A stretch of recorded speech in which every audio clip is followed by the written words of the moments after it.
journal. Here we go, right? It is 6 by 8 with a 2-inch spine. You open it up and we have 1, 2, 3, 4, 5, 6, 8 hinges, all with 1/4 of an inch space between each one. Okay, you need to work them as you're playing around with your stuff. Get them used to opening back and forth there. Okay. And you can see I trimmed the ends of mine a little bit. That's just so I can easily slip the paper on. You simply take your scissors, make an angle cut, lay it, do the next one, the next one, next one, next one, next one, and you get them all pretty much, you know, fairly even, I guess you could say. I don't know if you all can see how even mine are, but there you go.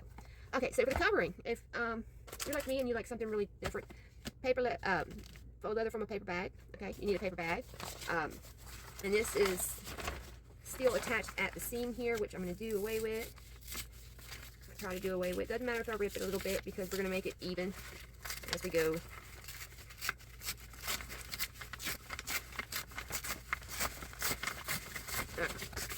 Get rid of any of the double paper here, like this here. Just go ahead and give it a nice even trim. Same thing here. All right, and our paper bag is ready. The first thing you're going to do for the faux leather from a paper bag is get your paper. Make sure you have more than enough for your book, okay? And as you can tell, I got more than enough for my book. Okay, when you start out, you want at least 2 inches all the way around to make the leather, okay? Because what we're going to do is we're going to crumple this up. We're going to add some hair conditioner, you know, like Pantene or Aussie or whatever you got. Some Suave, some cheap stuff. I buy the cheap stuff. Dollar Tree conditioner, especially for this, works fabulous. A little bit of water. Then we're going to let it dry. Then we're going to come back and we are going to color it. I am going to use my acrylic paints yet again because it absolutely works beautiful with this. Okay, I'm going to try for one of these brown colors. Okay. Especially since it's going to be a leather. I mean, it doesn't have to be brown. I'm going to go for something along these lines here. Now, if you have just a plain set like I do, in order to try to come up with something like this, okay, for this one, I would go with magenta and a little bit of violet, and then add, if it needs a little bit of yellow, I would probably go with a medium yellow, a little bit at a time till you get to the color you want. For something that's about the same color as the paper itself, I would start with the magenta, and then the next color I would add would probably be a little bit of yellow.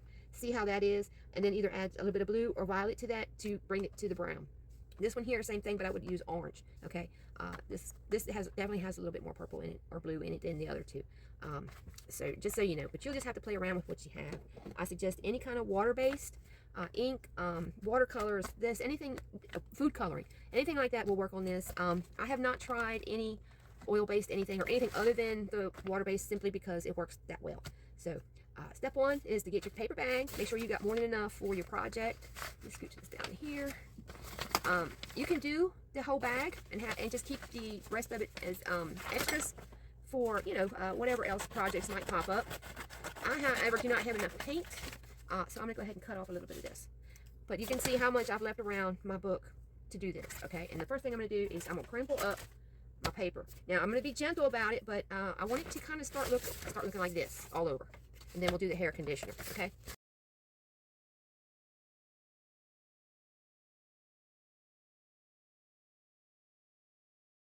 I think that's good to start with. Hair conditioner, I'll be right back.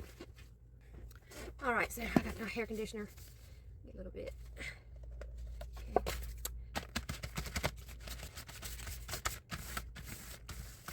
Now you might need a little bit of water to help spread it. As you see where it's getting darker, it's going to soften that up. It smells good too. Get out between my fingers.